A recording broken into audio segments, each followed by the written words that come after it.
Here is a story that I'll bet you haven't forgotten.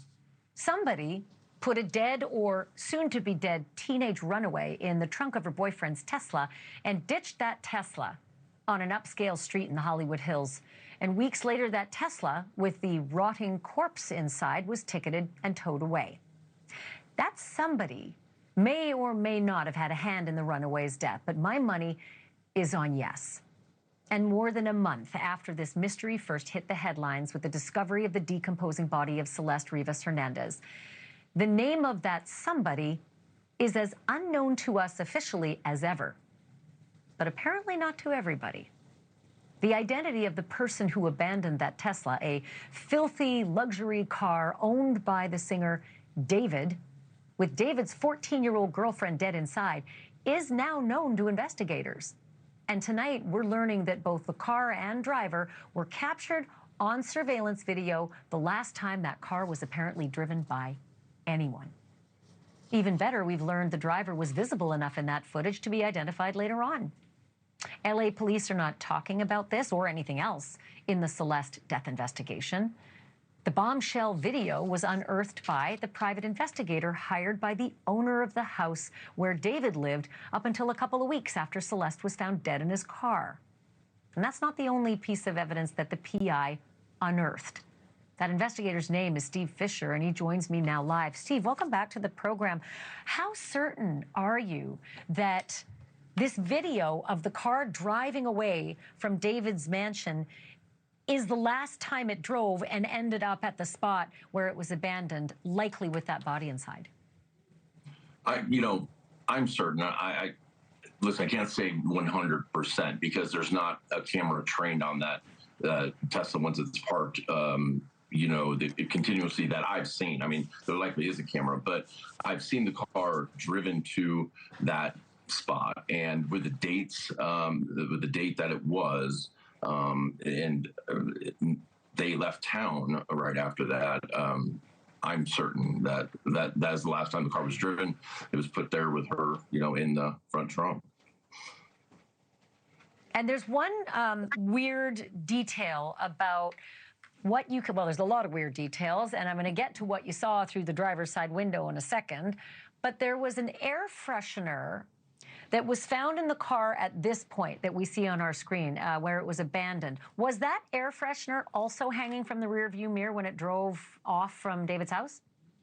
It wasn't, but the window was half to three-quarters of the way down, which is odd because it was a very short drive. And also at that, on that day, this is the very end of July 29th, it was like 78 degrees at that time in the morning, or 77 degrees. And if it was on the street where the house is, so it's shaded by the house. So, if you're going, I don't know why the window would be rolled down unless there's something, offensive there. And then all of a sudden, one of the first things I picked up on when the news first broke about her being found in there, where they were towing the car away from the impound lot to LAPD, was why on a $104,000 car is there a Christmas tree air freshener hanging from the from the mirror? It seemed kind of odd to me, but I guess maybe they thought that would help, mask it for when they had to move the car again. If there was that smell at that time, because again, we have no idea when Celeste started decomposing in that trunk. We don't know if she'd been decomposing in the trunk for a long time before it ended up being, the car ended up being abandoned. But talk to me about the date of this video, July 29th, and talk to me about what you saw. What did you see in terms of the identity of the person driving through that open window? So it's very clearly that Tesla, one, because the Tesla has that tape on the rear spoiler for whatever reason. I don't know why it's there. And also, it was just like it is in that picture. It was that dirty, except you could tell that they had run the windshield wiper like once to clear the dirt away so they could see. And it comes very close to the camera, although there is some motion blur, but you can see the person and you can see what they're wearing, something pretty distinctive. And there's photos that I have from 12 hours earlier, a person at the house wearing the same thing. And I know that the viewers right now are screaming at the TV set saying, Ashleigh, ask him who it was. I mean, I wish I could. I honestly wish I could tell you. I don't want to. I don't want to interfere with LAPD on that. And I think that listen, that's coming because we know a crime was committed 100%. Somebody concealed her body, and hey, maybe the reason I don't want to say the person's name is because maybe this person was just someone that was asked to move the car, and didn't know. I find that very hard to believe, and I doubt that's the case. But just in case, I'd rather LAPD make that announcement. Well, and it's important for us to tell viewers as well that you turned all this material over to them. You're the one who found it. You're the one who took it to them. You're the one who said, and I connected it to the photos from just 12 hours earlier, and here's the clothing. It looks like this could be an ID. July 29th, important because that was the last day that David was in Los Angeles, right? But before he went off on his tour. So he was there in Los Angeles on that day that drive happened.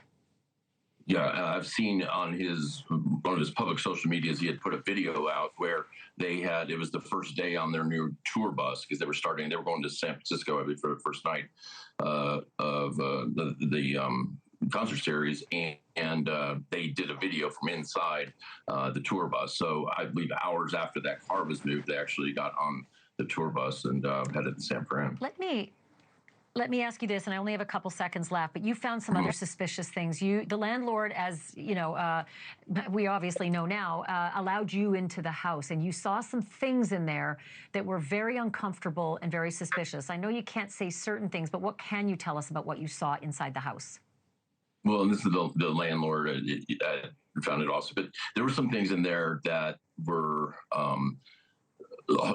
hard to think about because these would be items that would be used if you wanted to get rid of a body, and there's really no other purpose for them at a house like this or anything. And they're expensive items, and so they weren't jokes, but they weren't used. I'll tell you that they were still in the box. So I don't know how much we'll find out about that in the future because you can't charge somebody for thinking about doing something. But I think they had a plan. But it's important to know, because the first thing I said when I learned of that was that, well, that can't be possible because the LAPD raided the place and took everything. But you know for a fact that they photographed those things, and they're huge and heavy and expensive, and so they have ample information and photographic evidence of those things. They said that we inquired about this, and they said that they photographed it. I don't know why they didn't take it. There's two items. I don't know why they didn't take them, but they said they photographed them. Steve Fischer, I got to cut it there, but I got to have you back. That's just a lot of information and a lot of reporting, and I just can't believe there hasn't been some movement on this case. Thank you so much for bringing that to us. I really appreciate it. Thanks for having me. Thank you for watching. Subscribe below and download our NewsNation app right now on your phone, and you will get fact-based, unbiased news for all Americans.